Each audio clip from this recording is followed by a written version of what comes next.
Assalamualaikum warahmatullahi wabarakatuh. Salam sejahtera untuk kita semua.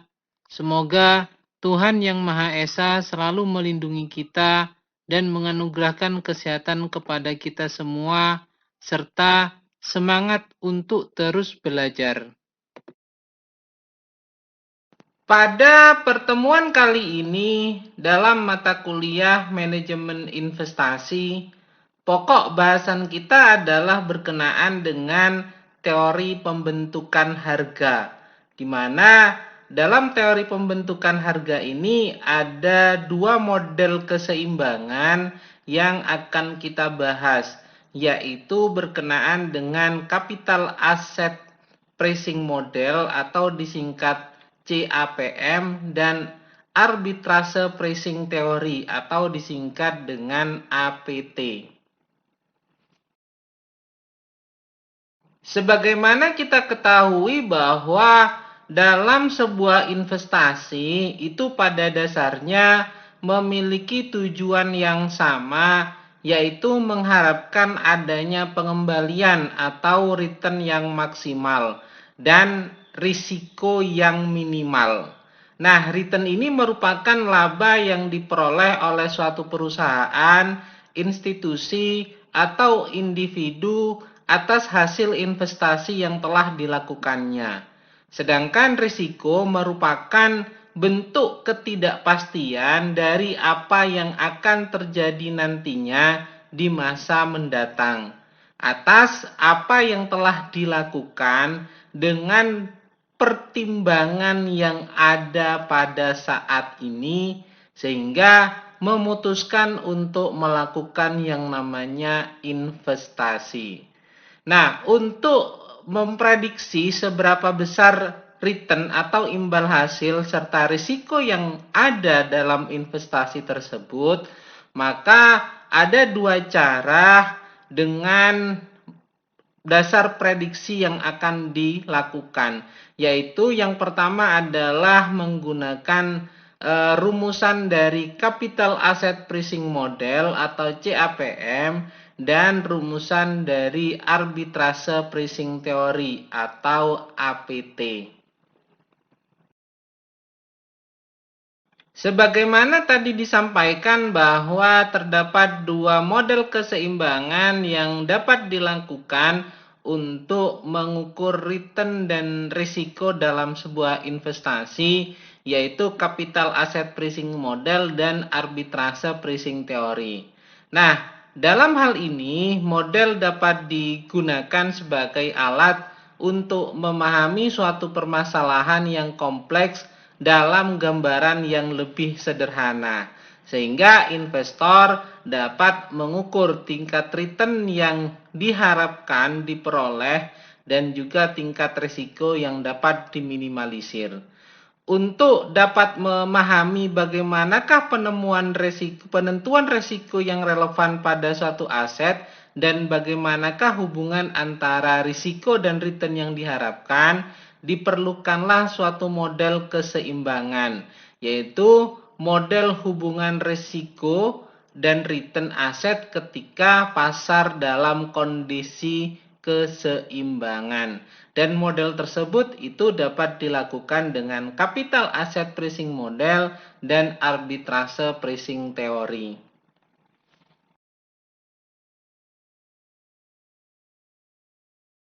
Untuk bahasan yang pertama secara detail yaitu berkenaan dengan Capital Asset Pricing Model atau disingkat sebagai CAPM, di mana ini juga dikenal dengan istilah model penetapan harga aset modal.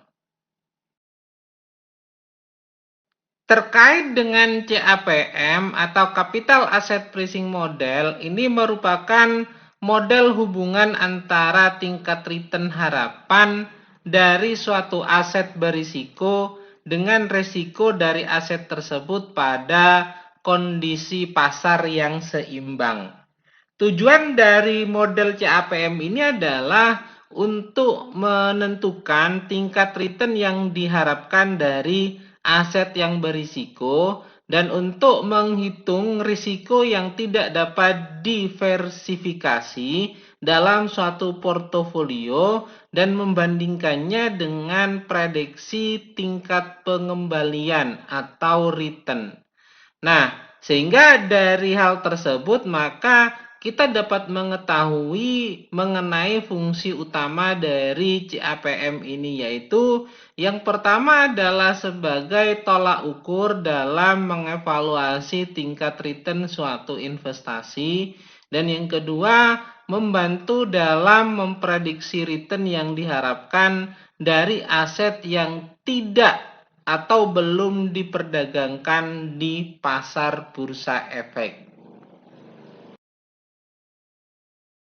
Asumsi-asumsi yang digunakan dalam model capital asset pricing model ini yaitu yang pertama adalah investor akan mendiversifikasikan portofolionya dan memilih portofolio yang optimal sesuai dengan garis portofolio efisien.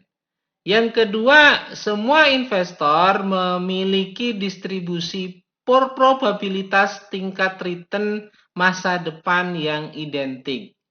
Dan yang ketiga, semua investor ini memiliki periode waktu yang sama. Dan yang nomor 4 adalah semua investor dapat meminjam atau meminjamkan uang pada tingkat return yang bebas risiko. Selanjutnya yang kelima adalah tidak ada biaya transaksi, pajak pendapatan, dan inflasi. Yang keenam, terdapat banyak sekali investor sehingga tidak ada investor tunggal yang dapat mempengaruhi terhadap harga sekuritas. Dalam hal ini, semua investor ini merupakan price taker. Yang ketujuh, saham dapat dipecah-pecah dalam satuan yang tidak terbatas sehingga investor dapat membeli saham dalam ukuran pecahan tersebut. Serta yang kedelapan yaitu pasar dalam keadaan seimbang atau equilibrium. Nah, inilah 8 asumsi yang dapat dipergunakan dalam capital asset pricing model. Capital asset pricing model ini dibangun di atas fondasi dari teori portofolio Markowitz. Berdasarkan pada teori portofolio Markowitz tersebut, portofolio yang efisien adalah portofolio yang berada di sepanjang kurva efisien frontier. Artinya di sepanjang batas yang berhubungan dengan kondisi yang efisien pada grafik. Nah, pada kondisi pasar yang seimbang tersebut, tentunya semua investor akan memilih portofolio pasar. Kenapa hal ini dilakukan? Karena portofolio yang optimal ini tentunya berada di sepanjang kurva efisien frontier, di mana hal tersebut dapat ditunjukkan dalam grafik yang ada, yaitu grafik tersebut menunjukkan kondisi pasar yang seimbang. Sehingga semua investor tentunya akan memilih portofolio pada titik M sebagai portofolio yang optimal. Karena terdiri dari beberapa aset-aset yang berisiko. Nah, titik M ini merupakan titik pertemuan antara return yang diharapkan dengan risiko, sehingga kita dapat menetapkan bahwa risiko yang minimal itu seperti apa dan return yang optimal itu seperti apa. Nah, dalam hal ini tentunya investor akan memilih portofolio pada titik M tersebut sebagaimana gambaran dalam grafik yang ada. Portofolio pada titik M atau portofolio pasar yang dipilih oleh investor ini tentunya akan selalu terdiri dari semua aset yang berisiko. dan merupakan portofolio aset berisiko yang optimal. Dengan demikian, maka resiko portofolio pasar hanya terdiri dari risiko yang sistematis, karena risiko yang tidak dapat dihilangkan oleh tindakan diversifikasi. Artinya resiko yang memang bawaan dari investasi tersebut. Nah, secara umum, portofolio pasar ini dapat diproyeksikan dengan nilai indeks pasar seperti indeks harga saham gabungan atau LQ45 untuk kasus yang ada di Indonesia. Terkait dengan hubungan risiko dan return dengan capital asset pricing model ini, maka hal tersebut itu dapat dilihat dengan menggunakan garis pasar modal atau capital market line. Selain itu juga dapat dilihat dengan menggunakan garis pasar sekuritas atau security market line. Garis pasar modal atau capital market line ini merupakan garis yang menunjukkan semua kemungkinan terkait dengan kombinasi portofolio efisiensi yang terdiri dari aset-aset berisiko dan aset bebas risiko. Nah, garis pasar modal atau capital market line ini menggambarkan hubungan antara return harapan dengan risiko total dari suatu portofolio efisien pada pasar yang seimbang. Sehingga kita akan mengetahui pada titik yang mana kita dapat melakukan investasi, yaitu dengan pertemuan antara return yang diharapkan dengan risiko yang mungkin terjadi pada investasi tersebut.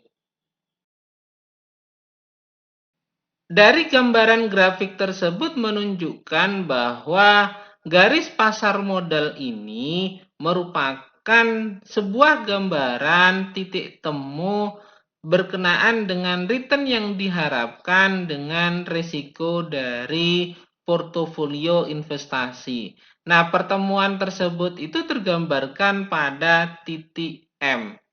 Selanjutnya, terkait dengan kemiringan atau slope dari garis pasar modal, ini menunjukkan bahwa harga pasar resiko untuk portofolio yang efisien atau harga keseimbangan risiko di pasar tersebut.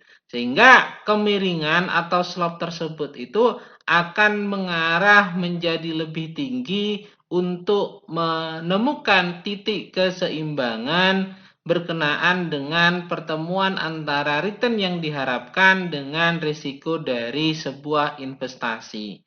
Sehingga slope kemiringan dari garis pasar modal tersebut itu dapat dihitung dengan rumusan earning return dikurangi dengan risiko dibagi dengan adanya deviasi standar dari risiko portofolio pasar. Nah, berkenaan dengan kemiringan atau slope dari garis pasar modal tersebut itu mengindikasikan terkait dengan tambahan return yang disyaratkan pasar untuk setiap 1% kenaikan risiko portofolio.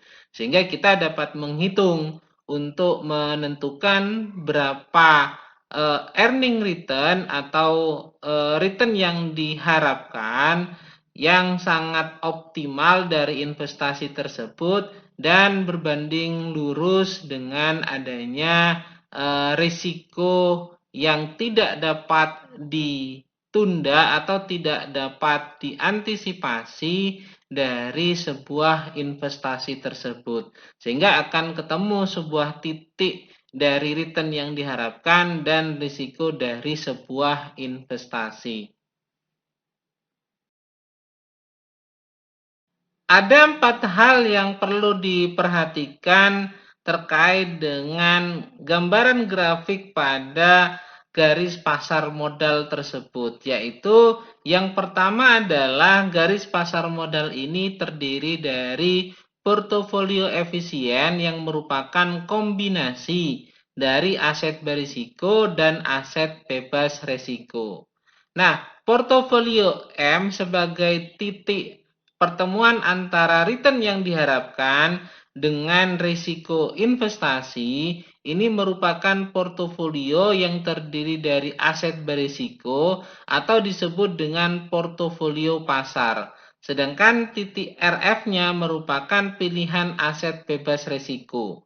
Nah, kombinasi atau titik-titik portofolio di sepanjang garis RF dikurangi dengan M tersebut atau risiko portofolio pasar tersebut itu merupakan portofolio yang efisien bagi investor untuk melakukan yang namanya investasi.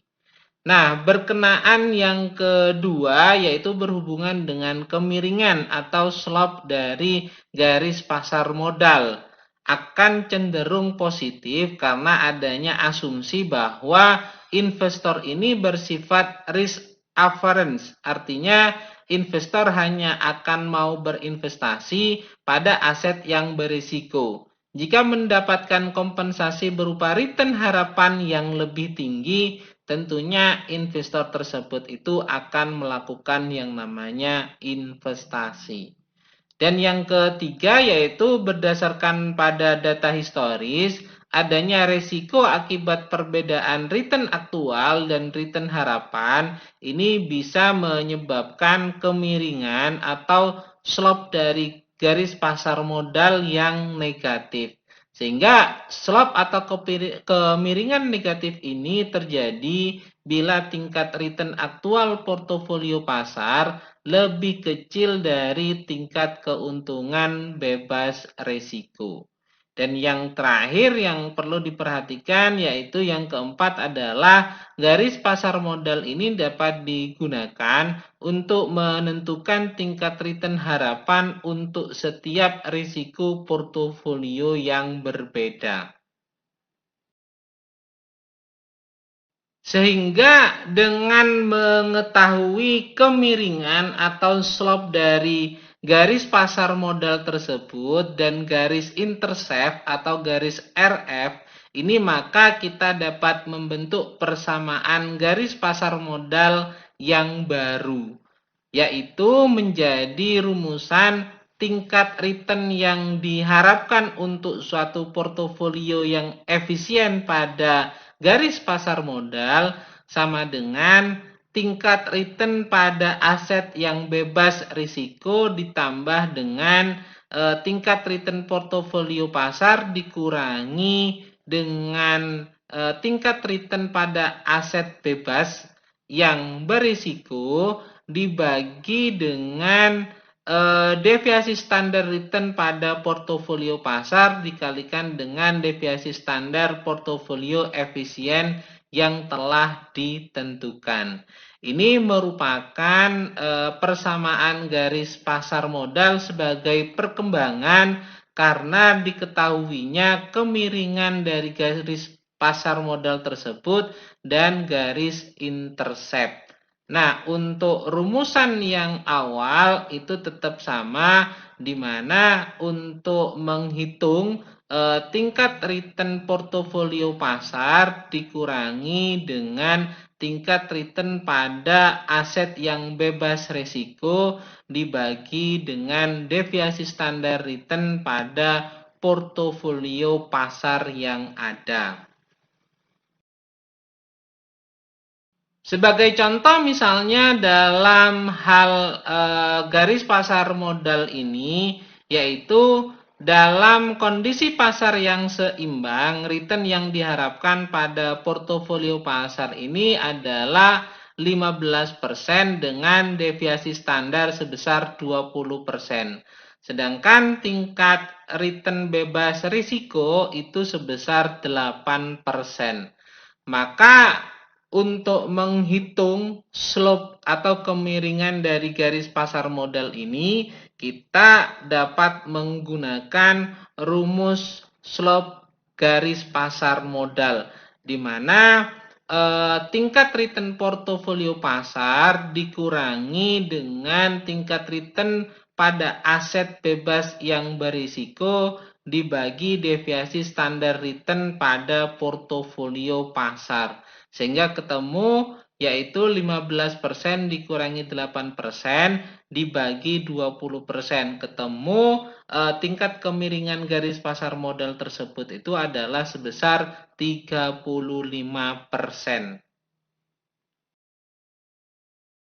Sedangkan yang dimaksud dengan garis pasar sekuritas atau security market line ini merupakan garis yang menunjukkan trade-off antara risiko dan return expectation untuk sekuritas individual. Atau makna lainnya yang berkenaan dengan garis pasar sekuritas ini adalah garis hubungan antara tingkat return harapan dari suatu sekuritas dengan risiko sistematis atau risiko beta. Dalam gambar garis pasar sekuritas atau security market line ini menunjukkan bahwa risiko sekuritas ditunjukkan oleh beta yang menunjukkan sensitivitas return sekuritas terhadap perubahan return pasar. Sehingga dalam grafik tersebut terbagi menjadi dua wilayah, yaitu di mana aset yang resikonya lebih kecil dari pasar dan juga wilayah yang menunjukkan aset yang resikonya lebih besar dari pasar. Hal ini ditunjukkan dengan adanya garis pasar sekuritas. Nah, garis pasar sekuritas atau security market line ini dapat digunakan untuk menilai keuntungan suatu aset individual pada kondisi pasar yang seimbang. Sedangkan untuk garis pasar modal atau capital market line ini dapat dipakai untuk menilai tingkat return harapan dari suatu portofolio yang efisien pada suatu tingkat risiko tertentu. Sehingga dalam hal ini kita mengetahui perbedaan antara garis pasar sekuritas dengan garis pasar modal. Oleh karena itu, formula yang digunakan untuk mengukur atau menghitung return yang diharapkan dari suatu sekuritas dengan menggunakan model garis pasar sekuritas ini adalah return portofolio pasar yang diharapkan sama dengan tingkat return bebas risiko ditambah dengan koefisien beta sekuritas dikali dengan return portofolio pasar yang diharapkan dikurangi dengan tingkat return bebas risiko. Sehingga dalam hal ini untuk mengetahui atau menentukan nilai beta dari saham tersebut atau koefisien beta sekuritas dari rumusan yang ada, rumusannya adalah beta perusahaan seandainya menggunakan 100% modal sendiri dibagi 1 ditambah dengan 1 dikurangi T, di mana T ini merupakan tarif pajak penghasilan dikali dengan B berupa nilai utang yang dibagi dengan nilai modal sendiri. Sehingga kita akan mengetahui berapa return yang diharapkan berdasarkan pada rumusan yang dipergunakan dalam garis pasar sekuritas tersebut.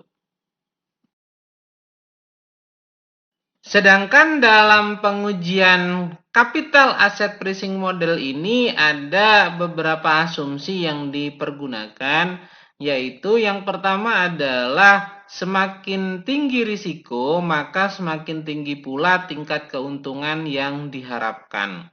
Yang kedua, penyimpangan tingkat keuntungan sekuritas atau portofolio dari equilibrium haruslah bersifat acak dan tidak dapat diketemukan cara untuk memanfaatkan penyimpangan guna memperoleh excess profit.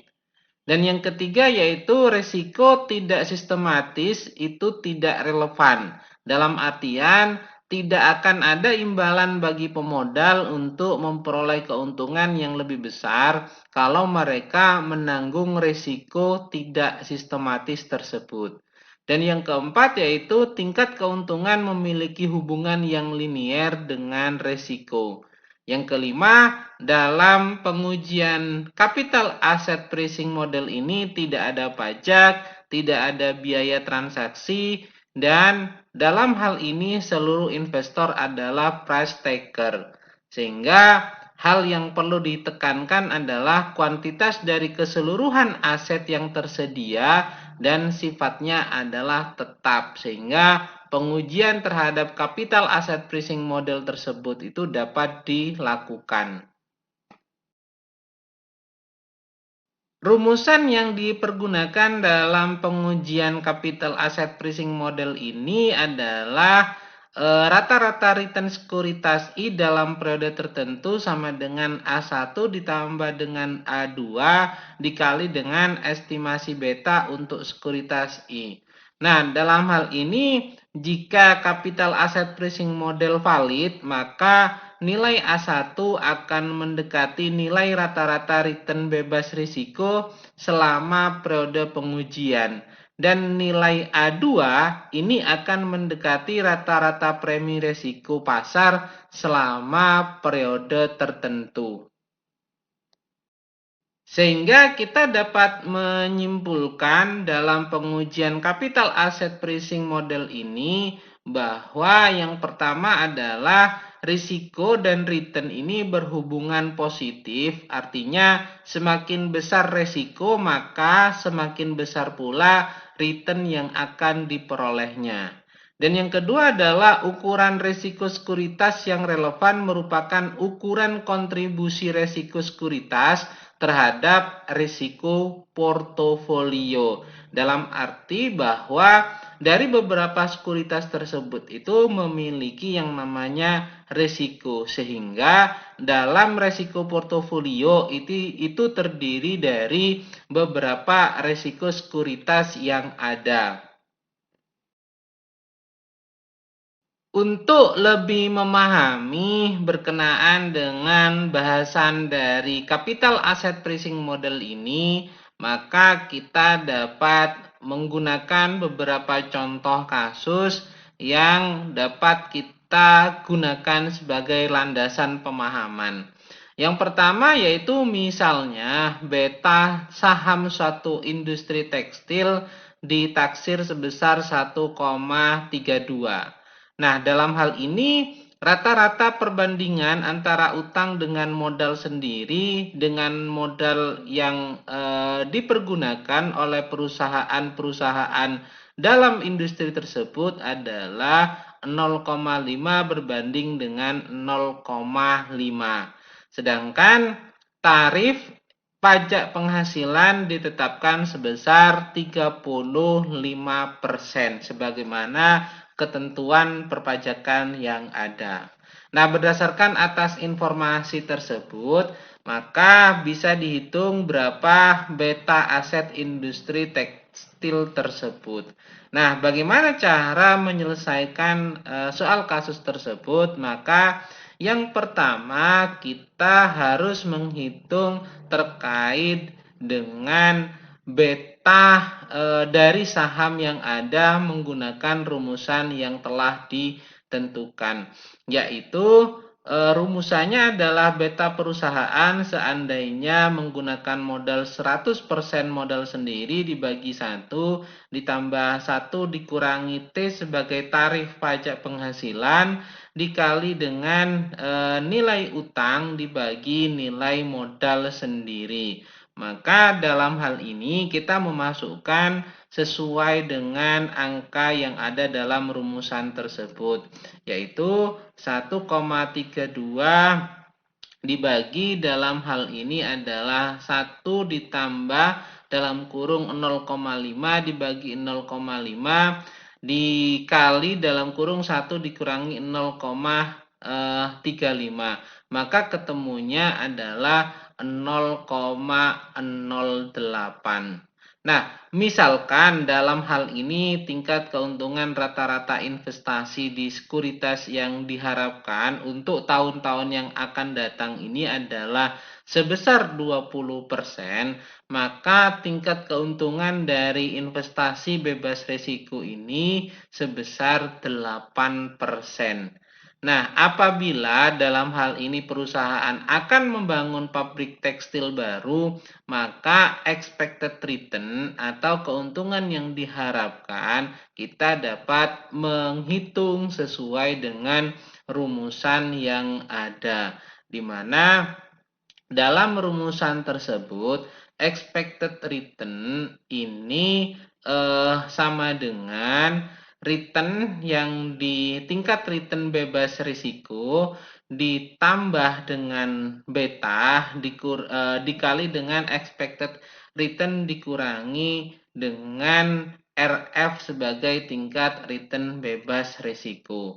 Maka ketemu nilainya adalah 0,08 ditambah dengan 0,08 dikali 0,2 dikurangi dengan 0,08. Ketemu nilainya adalah 17,6%. Sehingga dalam hal ini bahwa dapat disimpulkan mengenai tingkat keuntungan yang diharapkan adalah sebesar 17,6%. Contoh berikutnya yaitu diasumsikan bahwa beta saham PT Gudang Garam adalah sebesar 0,5 dan tingkat return bebas risikonya atau RF-nya adalah 1,5%. Sedangkan tingkat return pasar yang diharapkan ini diasumsikan sebesar 2%. Maka dengan demikian yang harus diperhitungkan adalah berkenaan dengan tingkat keuntungan yang disyaratkan investor untuk saham PT Gudang Garam tersebut. Nah, atas dasar soal kasus tersebut, maka kita dapat memasukkan dalam rumusan yang telah ada, di mana untuk menghitung tingkat keuntungan yang disyaratkan oleh investor untuk saham PT Gudang Garam tersebut, kita tinggal memasukkan bahwa tingkat return bebas risiko sebesar 1,5% atau dalam perhitungan ini dengan nilai 0,015 ditambah dengan beta saham yang ada dalam PT Gudang Garam yaitu sebesar 0,5 dikalikan dengan tingkat return yang diharapkan di pasar yang diasumsikan sebesar 2% atau tercatat sebagai 0,02 dikurangi dengan tadi yaitu tingkat return bebas risiko yaitu sebesar 1,5% atau 0,015. Sehingga dalam hal ini tingkat keuntungan yang disyaratkan investor untuk saham PT Gudang Garam adalah sebesar 1,75%.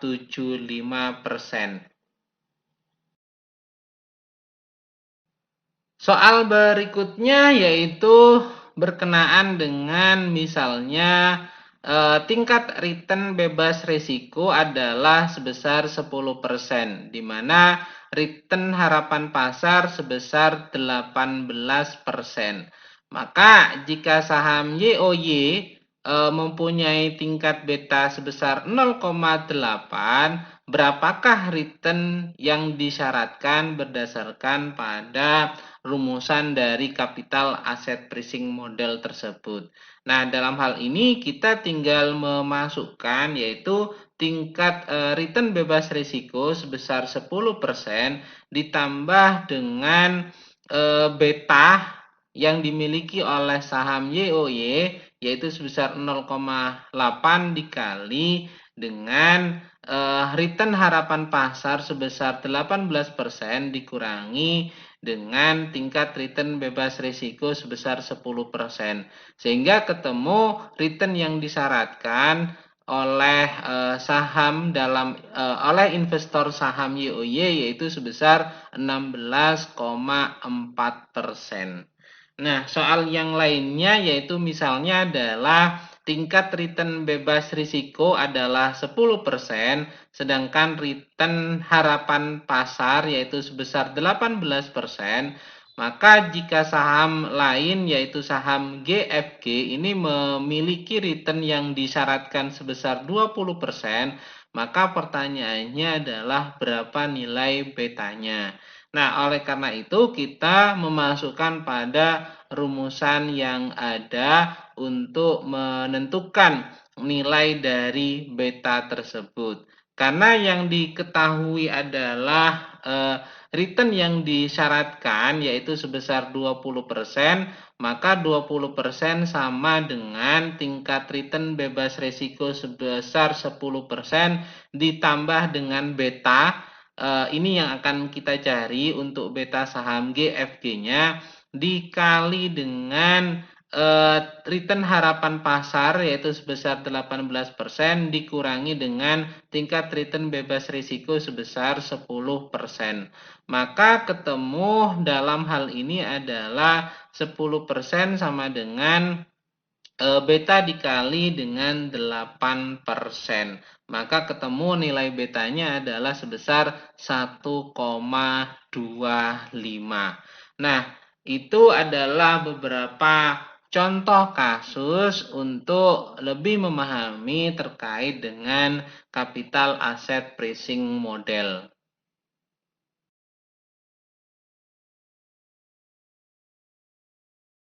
Pembahasan berikutnya yaitu berkenaan dengan arbitrase pricing theory atau disingkat sebagai APT. Dan kita juga mengenalnya sebagai teori penetapan harga arbitrase. Arbitrase pricing theory atau disingkat sebagai APT ini merupakan return harapan dari suatu sekuritas yang ditentukan oleh multifaktor atau indeks dari sumber risiko-risiko lainnya. Arbitrase pricing theory ini menggambarkan mengenai hubungan antara risiko dan ekspektasi return atau imbal hasil, tetapi dengan menggunakan asumsi dan prosedur yang berbeda dibandingkan dengan capital asset pricing model. Nah, dalam rumusan teori APT atau arbitrase pricing theory ini yang idenya menyatakan bahwa ada dua kesempatan investasi yang punya karakteristik yang identik sama tidaklah bisa dijual dengan harga yang berbeda. Konsep yang dipergunakan dalam hal ini adalah hukum satu harga, di mana bila aset atau saham yang berkarakteristik sama itu dijual dengan harga yang berbeda, maka akan ada kesempatan untuk melakukan arbitrase dengan membeli aset yang lebih murah pada saat yang sama menjualnya dengan harga tinggi, sehingga akan memperoleh laba tanpa risiko. Nah, hal itulah yang menjadi landasan dalam munculnya arbitrase pricing teori tersebut. Arbitrase pricing teori ini merupakan salah satu alternatif dalam model keseimbangan selain kita menggunakan capital asset pricing model atau CAPM. Nah, kaitannya dengan estimasi return harapan dari suatu sekuritas dengan menggunakan arbitrase pricing teori ini tidak terlalu dipengaruhi oleh portofolio pasar sebagaimana halnya pada saat kita membahas capital asset pricing model. Pada arbitrase pricing teori ini, return sekuritas tidak hanya dipengaruhi oleh portofolio pasar karena ada asumsi bahwa return harapan dari suatu sekuritas ini bisa dipengaruhi oleh beberapa sumber risiko yang lainnya. Sehingga kita dapat menggunakan arbitrase pricing teori tersebut. Arbitrase pricing teori ini didasarkan oleh pandangan bahwa return harapan untuk suatu sekuritas itu dipengaruhi oleh beberapa faktor resiko yang menunjukkan terhadap kondisi perekonomian secara umumnya. Nah, faktor-faktor resiko tersebut itu harus memiliki karakter. Yang pertama adalah masing-masing faktor resiko harus mempunyai pengaruh luas terhadap return saham-saham yang berada di pasar. Dalam hal ini pastinya adalah pasar bursa efek Indonesia. Nah, karakteristik yang kedua yaitu faktor-faktor risiko tersebut itu harus mempengaruhi terhadap return harapan dari investor. Dan yang ketiga, yaitu pada awal periode, faktor resiko tersebut itu tidak dapat diprediksi oleh pasar. Sehingga kita dapat menghitung dengan menggunakan arbitrase pricing teori tersebut. Asumsi yang digunakan dalam arbitrase pricing teori ini yang pertama adalah pasar modal kondisinya pada persaingan sempurna. Yang kedua, investor memiliki kepercayaan yang bersifat homogen. Yang ketiga, investor merupakan risk averse yang berusaha untuk memaksimalkan terhadap utilitas atau aset dari investasi tersebut. Dan yang keempat adalah para investor selalu lebih menyukai kekayaan yang lebih daripada kurang dengan adanya kepastian. Yang kelima, investor memiliki ekspektasi yang sama terhadap return dari tiap-tiap saham. Dan yang keenam adalah ekspektasi return ini berasal dari sejumlah faktor yang mempengaruhi secara linier. Dan yang ketujuh, faktor umum menampung seluruh risiko sistematis dari aset yang dianalisis sehingga terjadi yang namanya error term atau istilah yang salah dan ini tidak saling berkorelasi secara cross section atau antar wilayah maupun antar waktu. Dan yang kedelapan adalah jumlah faktor umum yang sistematis tersebut tuh jumlahnya jauh lebih sedikit dibandingkan dengan jumlah aset yang dianalisis.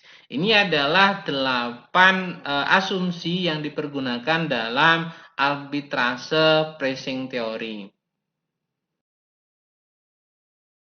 Dalam pengujian arbitrase pricing teori ini menggunakan analisis faktor. Namun, ada salah satu kelemahan dalam arbitrase pricing teori, yaitu bahwa faktor-faktor dalam arbitrase pricing teori ini tidak disebutkan dengan jelas. Apakah dengan analisis faktor return atau semua aset itu dimasukkan. Lalu analisis faktor ini akan mengelompokkan terhadap return-return tersebut ke dalam jumlah yang lebih sedikit, yaitu sebagai pengelompokan terhadap faktor tersebut. Dan penentuan faktor ini ditentukan oleh hasil perhitungan secara empiris. Terus terkait dengan pengujian spesifikasi faktor, ini menentukan terhadap faktor-faktor apa saja yang bisa mempengaruhi terhadap return saham atau aset yang ditentukan lebih dulu bisa diambil dari teori ekonomi atau pengamatan secara empiris. Namun ada 4 faktor yang selalu mempengaruhi terhadap risiko saham, yaitu yang pertama adalah inflasi. Yang kedua adalah term structure atau struktur istilah, dan yang ketiga adalah premi risiko, serta yang keempat adalah produksi industri.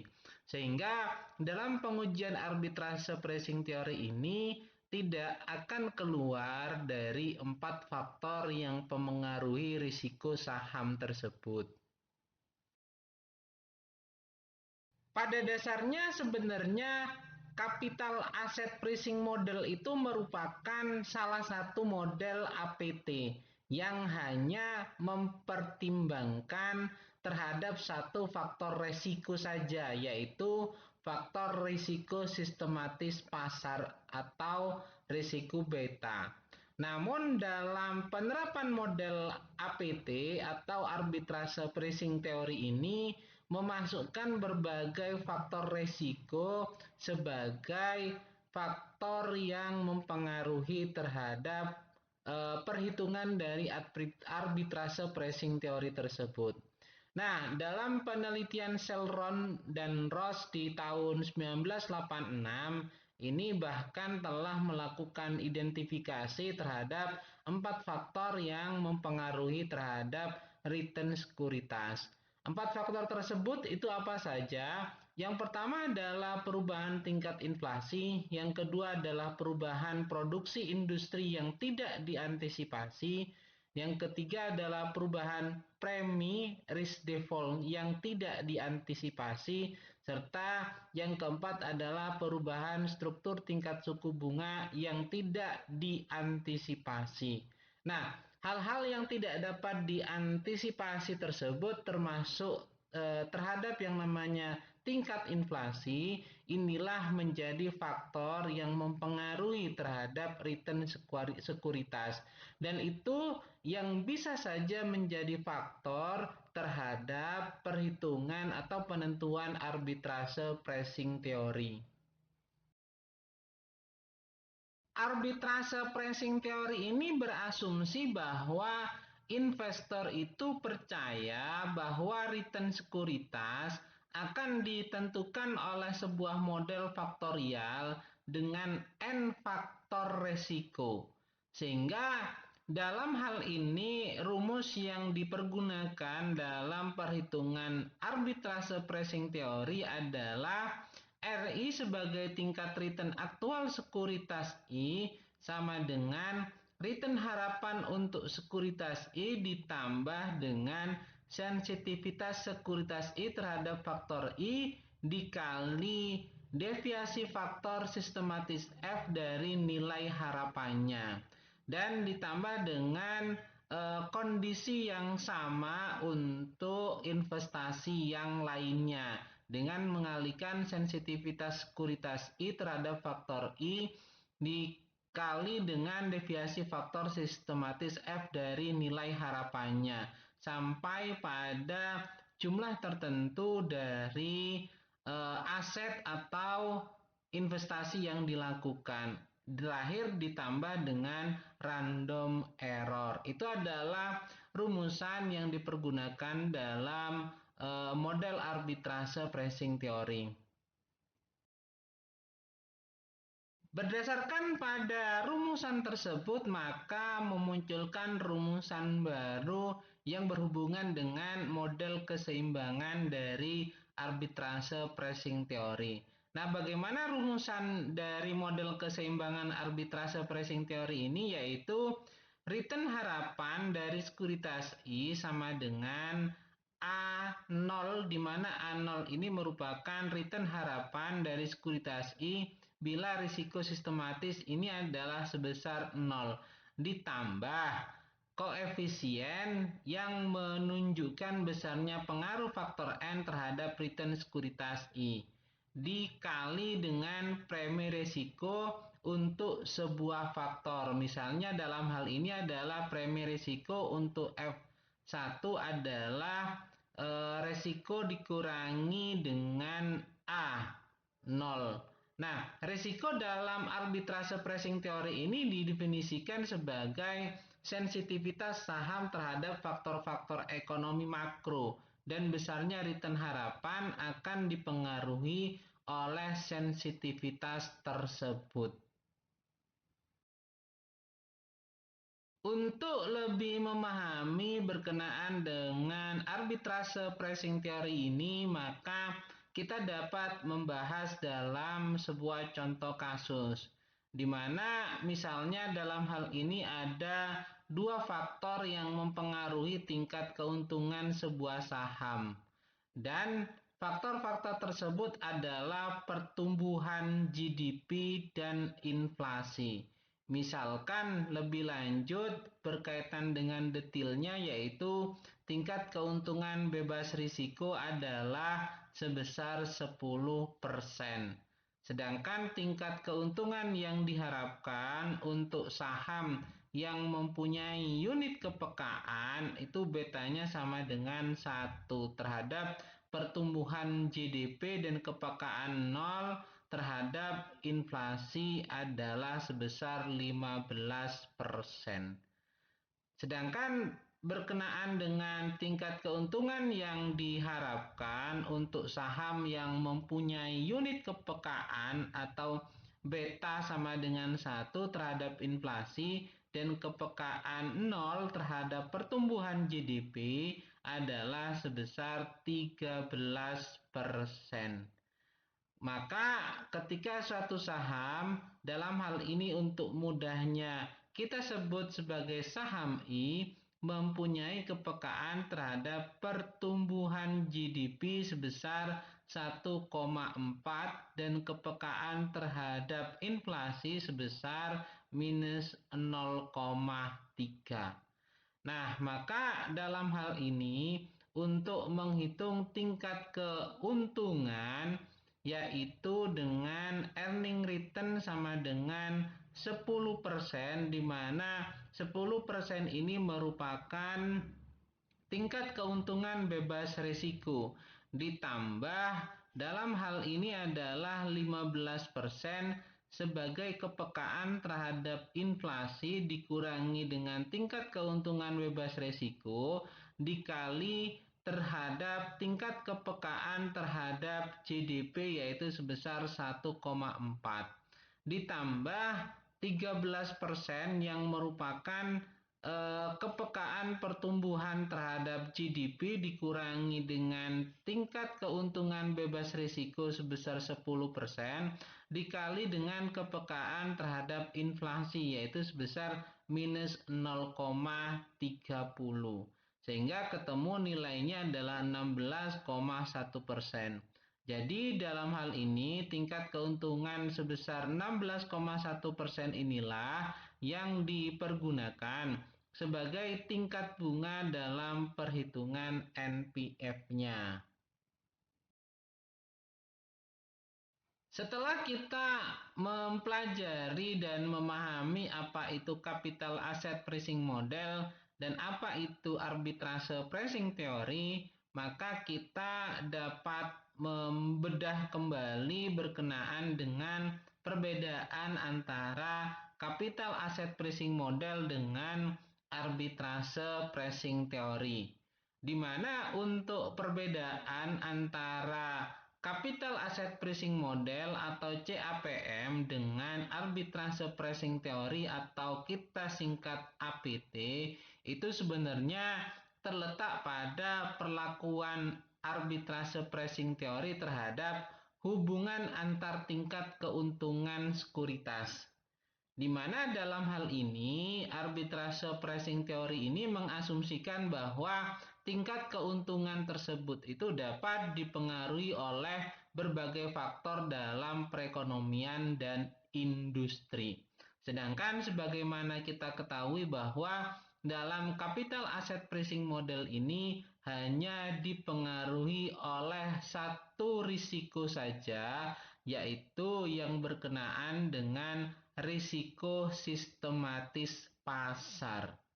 Nah, dalam hal ini, baik capital asset pricing model maupun arbitrase pricing teori itu berpendapat bahwa pada hubungan yang positif, ada hubungan yang positif antara tingkat keuntungan yang diharapkan dengan risiko yang mungkin terjadi dari investasi yang dilakukan.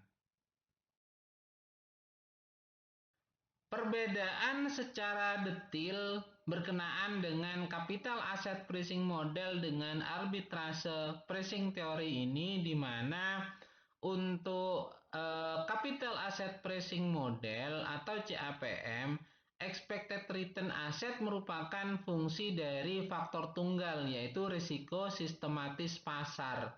Nah, ini perhitungannya adalah risiko sistematis pasar atau aset itu terhadap premi return pasar. Sedangkan pada arbitrase pricing teori, expected return asset ini merupakan fungsi dari beberapa faktor makro seperti GDP, inflasi, dan suku bunga. Nah, berkenaan dengan investor dalam CAPM ini, investor memaksimumkan utilitas, yaitu melalui set yang efisien investasi berisiko dan juga melalui set yang efisien dengan memasukkan aset bebas resiko. Sedangkan pada arbitrase pricing teori ini investor melakukan kegiatan arbitrase untuk memanfaatkan ketidakseimbangan harga. Kegiatan tersebut itu membuat tercapainya harga keseimbangan sehingga muncullah formula dalam arbitrase pricing teori tersebut. Nah, selain itu dalam capital asset pricing model, proses yang digambarkan dalam CAPM ini sudah cukup jelas. Penggunaan hanya pada satu faktor yang cukup sederhana sehingga aplikasinya terasa akan lebih mudah. Sedangkan pada arbitrase pricing teori ini banyak sekali faktor yang digunakan sehingga membuat perhitungan yang diharapkan pada arbitrase pricing teori menjadi lebih akurat. Dan arbitrase pricing teori ini tidak memerlukan portofolio pasar yang sulit untuk diestimasi. Selain itu, terkait dengan capital asset pricing model, ini memerlukan portofolio pasar secara teoris, di mana portofolio tersebut itu akan memasukkan aset yang ada di dunia, baik yang diperdagangkan ataupun tidak. Nah, penggunaan proxy tidak menyelesaikan terhadap masalah karena dengan banyaknya proxy dan hasil satu produksi, proxy dengan yang lainnya itu bisa berbeda. Karena apa? Karena kaitannya hanya diperhitungkan dari satu faktor tunggal saja. Sedangkan pada arbitrase pricing teori ini menggunakan beberapa faktor, tetapi faktor tersebut itu tidak pernah dijelaskan apa saja dan berapa jumlahnya. Karena itu, interpretasi dan aplikasi dari arbitrase pricing teori tersebut menjadi tidak jelas dan sulit. Nah, inilah yang berkenaan dengan perbedaan antara capital asset pricing model dan arbitrase pricing teori. Mungkin itu dulu paparan yang dapat saya sampaikan. Mudah-mudahan dapat dipahami dengan baik. Bila ada hal yang kurang berkenan, saya mohon maaf sebesar-besarnya. Saya akhiri, wabillahi taufik wal hidayah. Wassalamualaikum warahmatullahi wabarakatuh. Jangan lupa untuk selalu menjalankan pola hidup sehat dan bersih. Semoga Tuhan Yang Maha Esa selalu menganugerahkan kesehatan kepada kita semua. Amin. Terima kasih.